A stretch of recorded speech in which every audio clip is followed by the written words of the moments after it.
ಆತ್ಮೀಯ ವಿದ್ಯಾರ್ಥಿಗಳೇ, ನಿಮಗೆಲ್ಲ ಈ ಒಂದು ಗಣಿತ ತರಗತಿಗೆ ಆತ್ಮೀಯವಾದ ಸ್ವಾಗತ. 3ನೇ ತರಗತಿ, ಅದರಲ್ಲಿ ಸ್ಥಾನ ಬೆಲೆ ಬಗ್ಗೆ ನಾವೇನು ಮಾಡೋಣ, ಇವತ್ತಿನ ತರಗತಿಯಲ್ಲಿ ತಿಳಿದುಕೊಳ್ಳೋಣ. ಹೌದಾ? ಸ್ಥಾನ ಬೆಲೆ ಅಂತಂದರೆ ಏನು, ಯಾವ ರೀತಿಯಾಗಿ ನಾವು ಅವುಗಳನ್ನು ಗುರುತಿಸಬೇಕು ಅನ್ನುವಂಥದ್ದು ಕೂಡ ನಮಗೆ ಗೊತ್ತಿರಬೇಕು. ಸಂಖ್ಯೆಗಳನ್ನು ಫಸ್ಟು ನಾವು ಸ್ಥಾನ ಬೆಲೆಗನುಗುಣವಾಗಿ ಯಾವ ರೀತಿಯಾಗಿ ಬರಿಬೇಕು ಅನ್ನುವುದನ್ನು ನೋಡೋಣ. ಮೊದಲು ಒಂದು ಎಕ್ಸಾಂಪಲ್ ಮುಖಾಂತರ ತಿಳಿದುಕೊಳ್ಳೋಣ. ಹೌದಾ? ಈಗಾಗಲೇ ನಾವು 100ರವರೆಗೆ ಸಂಖ್ಯೆಗಳನ್ನು ಬರೆಯುವುದನ್ನು ಕಲ್ತ್ಕೊಂಡಿದ್ದೀವಿ. 100 ಬಂದ ತಕ್ಷಣ ನಮಗೆ 100ರ ಒಂದು ಕಲ್ಪನೆ, 100ರ ಸ್ಥಾನ ಬೆಲೆ ನಮಗೆ ಅರ್ಥ ಆಗಿರುತ್ತೆ. ನೋಡಿ, ಇವಾಗ 134 ಅನ್ನುವಂಥ ಒಂದು ಸಂಖ್ಯೆ ಇದೆ. ಹೌದಾ? ಇದನ್ನು ಯಾವ ರೀತಿಯಾಗಿ ನಾವು ಸ್ಥಾನ ಬೆಲೆಯಲ್ಲಿ ಬರಿಬಹುದು ಅಂತಂದರೆ, ಬಿಡಿ 10 100. ಹೌದಾ? 3 ಸ್ಥಾನಗಳ ಕಲ್ಪನೆ ನಮಗೆ ಈ ಒಂದು ನೀವು ತರಗತಿಯಲ್ಲಿ ತಿಳಿದುಕೊಂಡ್ರೆ ಸಾಕು. ಮುಂದಿನ ತರಗತಿಯಲ್ಲಿ 1000ದ ಕಲ್ಪನೆಯನ್ನು ತಿಳಿದುಕೊಳ್ಬಹುದು. ನೋಡಿ ಮಕ್ಕಳೇ, ನಾವು ಬರೆದಿರ್ತಕ್ಕಂಥ ಸಂಖ್ಯೆಯಿಂದ ಈ ಕಡೆಯಿಂದನೇ ಹೋಗಬೇಕು. ಯಾವಾಗಿದ್ರು ಈ ಕಡೆಯಿಂದ ಬರಬಾರ್ದು. ಈ ಕಡೆಯಿಂದನೇ ನಾವು ಏನು ಮಾಡ್ತಾ ಹೋಗಬೇಕು, ಸ್ಥಾನಗಳನ್ನು ಎಣಿಸ್ತಾ ಹೋಗಬೇಕು. ಬಿಡಿ 10 100. ಹೌದಾ? ಬಿಡಿ ಸ್ಥಾನದಲ್ಲಿ ಯಾವ ಸಂಖ್ಯೆ ಇದೆ? 4. 10ರ ಸ್ಥಾನದಲ್ಲಿ 3. 100ರ ಸ್ಥಾನದಲ್ಲಿ ಎಷ್ಟಿದೆ? 1. ಅಂದರೆ 100ರದ್ದು 1 ಇದೆ. 10ರದ್ದು ಎಷ್ಟಿದೆ? 3. ಬಿಡಿ ಸ್ಥಾನದಲ್ಲಿ 4. ಹಾಗಾದರೆ ಒಂದು ನಿಮಗೆ ಸಣ್ಣ ಒಂದು ಚಟುವಟಿಕೆಯನ್ನು ನಾನು ತೋರಿಸ್ತೀನಿ. 100ರ ಸ್ಥಾನದಲ್ಲಿ ಎಷ್ಟಿದೆ ಅಂತ ನೋಡಿ. ಇದು 100ರ ಸ್ಥಾನದಲ್ಲಿ ಇರ್ತಕ್ಕಂಥ 1. 100ರ ಸ್ಥಾನದಲ್ಲಿ ಇದೆಯಲ್ಲ, ಇದು 1. 10ರ ಸ್ಥಾನದಲ್ಲಿ ಎಷ್ಟಿದೆ? 3. ಅಂದರೆ 10ರ ಕಟ್ಟುಗಳು ಎಷ್ಟಿದಾವು ಅಂತ ಅಂದಂಗಾಯ್ತು? 3. ನೋಡಿ, ಇದು 10 ಇದಿರ್ತಕ್ಕಂಥ ಒಂದು ಬಾಕ್ಸ್. ಇದು ಇಂಥವು ಎಷ್ಟಿದಾವೆ? 3. ಹೌದಾ? ನೋಡಿ, 3. ಬಿಡಿ ಎಷ್ಟಿದಾವೆ? 4. ಅವು ಸಪ್ರೇಟ್ ಆಗಿರ್ತಕ್ಕಂಥ 4 ಕಾಳುಗಳು. ನೋಡಿ, 4. ಎಷ್ಟಾಯ್ತು? ಇದು 100. ಹೌದಾ? ಇಲ್ಲಿ 100 ಇದೆ, ಇದು 100. ಇಲ್ಲಿ ಎಷ್ಟಿದೆ? 30. ಅಂದರೆ 10 3 ಇದೆ, 30. ಇದೆಷ್ಟು? 4. 134. ಅರ್ಥ ಆಯ್ತಲ್ಲ?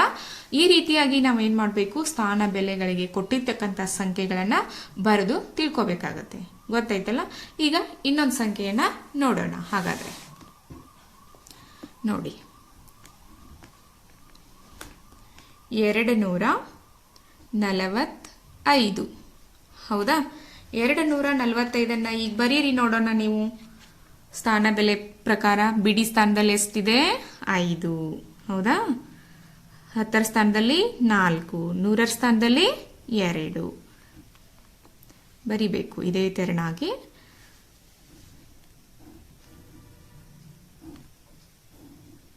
ಬಿಡಿ 10 100.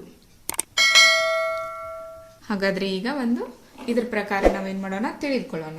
100ರ ಸ್ಥಾನದಲ್ಲಿ ಎಷ್ಟಿದೆ? 2. ಹೌದಾ ಮಕ್ಕಳೇ? ನೋಡಿ, ಇದು 100ರದ್ದು ಒಂದು ಬಾಕ್ಸ್ ಇದೆ. ಇದು ಒಂದು ಎಷ್ಟಾಯಿತು? 200 ಆಯ್ತಲ್ಲ ಇವಾಗ.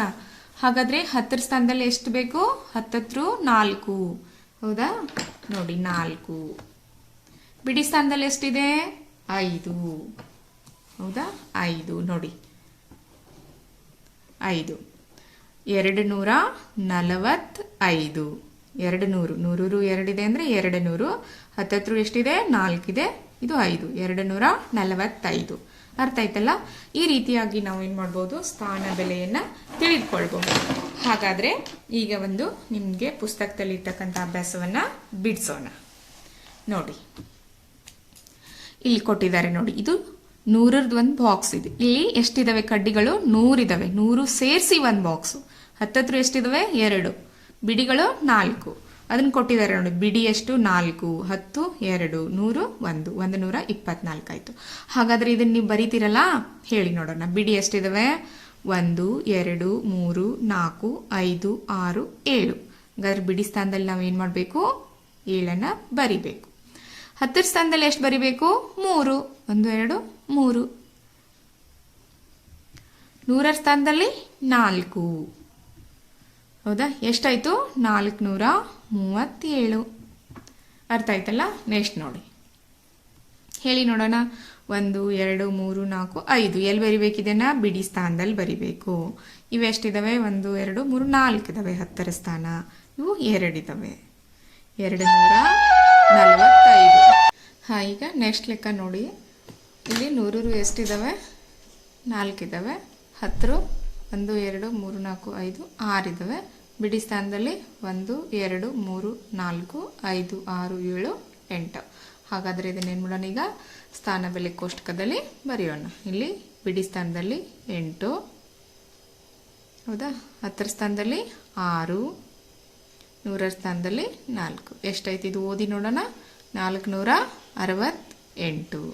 ಹೌದಾ. ಈ ರೀತಿಯಾಗಿ ನಾವೇನು ಮಾಡಬೇಕು, ಬರಬೇಕು. ಪುಸ್ತಕದಲ್ಲಿನೂ ಫಿಲಪ್ ಮಾಡಿ ಅದೇ ರೀತಿಯಾಗಿ ಬುಕ್ನಲ್ಲಿಯೂ ಕೂಡ ಇಂಥ ಲೆಕ್ಕಗಳನ್ನು ಹಾಕ್ಕೊಂಡು ಸ್ಥಾನ ಬೆಲೆ ಕೋಷ್ಟಕಕ್ಕೆ ಅನುಗುಣವಾಗಿ ನಾವೇನು ಮಾಡಬೇಕು, ಬರಿಬೇಕು. ಹೌದಾ. ಹಾಗಾದರೆ ಇನ್ನೊಂದು ಪ್ರಾಬ್ಲಮ್ಸನ್ನು ಬಿಡಿಸೋಣ ನೋಡಿ.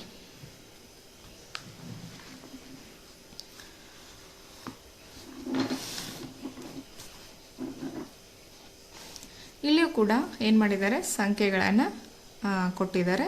ಅದನ್ನು ಸ್ಥಾನ ಬೆಲೆ ಕೋಷ್ಟಕದಲ್ಲಿ ಬರಿಬೇಕು. 100ರ ಸ್ಥಾನದಲ್ಲಿ 4, 10ರ ಸ್ಥಾನದಲ್ಲಿ 2, ಬಿಡಿ ಸ್ಥಾನದಲ್ಲಿ 1 ಹಣ್ಣಿನ ಬುಟ್ಟಿಗಳಿದ್ದಾವೆ, ಅವುಗಳನ್ನು ಕೊಟ್ಟಿದ್ದಾರೆ. 1 ಬರೆದಿದ್ದಾರೆ ಬಿಡಿ ಸ್ಥಾನದಲ್ಲಿ, 10ರ ಸ್ಥಾನದಲ್ಲಿ 2, 100ರ ಸ್ಥಾನದಲ್ಲಿ 4, 421. ಹಾಗಾದರೆ ಇದನ್ನು ನೀವು ಬರಿತೀರಾ? ಇವಾಗ ಹೇಳಿ ನೋಡಿ. ಬಿಡಿ ಸ್ಥಾನದಲ್ಲಿ ಎಷ್ಟಿದೆ 2. ನೆಕ್ಸ್ಟು 10ರ ಸ್ಥಾನದಲ್ಲಿ 10 ಬುಟ್ಟಿಗಳು ಎಷ್ಟಿದ್ದಾವೆ 3. 100ರ ಸ್ಥಾನದಲ್ಲಿ 4, ಹೌದಾ. 432. ನಾವು ಏನು ಮಾಡ್ಬೋದು, ಚಿತ್ರದ ಮುಖಾಂತರವಾಗಿ ನಾವು ಏನು ಮಾಡ್ಬೋದು ಮಕ್ಕಳೇ, ತಿಳಿದುಕೊಳ್ಬೋದು. ನಿಮ್ಗೆ ತೋರಿಸಿದ್ದೀನಿ ಈಗಾಗಲೇ. 100 ಅಂದರೆ 100, ಇದು 100 ಎಷ್ಟಿದ್ದಾವೆ 3, ಹೌದಾ. ನೋಡಿ ಈಗ 1 2 3, ಹೌದಾ. 100 ಎಷ್ಟಿದ್ದಾವೆ 3. 10ರ ಸ್ಥಾನದಲ್ಲಿ ಎಷ್ಟು 4, ಹೌದಾ. 4 ನಾವೇನು ಮಾಡಬೇಕು, ಬೇಕು. 1 2 3 4 ನೋಡಿ 4. ಹಾಗಾದ್ರೆ ಬಿಡಿ ಸ್ಥಾನದಲ್ಲಿ 3 ಕಾಣಿಸ್ತಾ ಇದೆಯಲ್ಲ, 3 ಎಷ್ಟಾಯ್ತು ಹೇಳಿ. ಇದು 300. 100 ಎಷ್ಟಿದು 300. ಇದು 40, ಇದು 3, ಹೌದಾ. 343. ಏನು ಬರಿಬೇಕು ಈ ರೀತಿಯಾಗಿ 343 ಅಂತ. ಬಿಡಿಯಲ್ಲಿ 3, 10 4, 100 3, 343. ಇದನ್ನು ಹೇಳಿ ಇವಾಗ. 100ರ ಸ್ಥಾನದಲ್ಲಿ 2, 10ರ ಸ್ಥಾನದಲ್ಲಿ 1, ಬಿಡಿ ಸ್ಥಾನದಲ್ಲಿ 4, 214. ಅರ್ಥ ಆಯ್ತಲ್ಲ. ಕೊಟ್ಟ ಸಂಖ್ಯೆಯನ್ನು ನಾವು ಏನು ಮಾಡಬೇಕು, ಸ್ಥಾನ ಬೆಲೆ ಕೋಷ್ಟಕದಲ್ಲಿ ಬರಿಬೇಕು. ಓಕೆ, ಮುಂದಿನ ತರಗತಿಯಲ್ಲಿ ಏನು ಮಾಡೋಣ, ಸಂಖ್ಯೆಗಳನ್ನು ವಿಸ್ತರಿಸಿ ಬರೆಯೋದರ ಬಗ್ಗೆ ತಿಳಿದುಕೊಳ್ಳೋಣ. ಧನ್ಯವಾದಗಳು.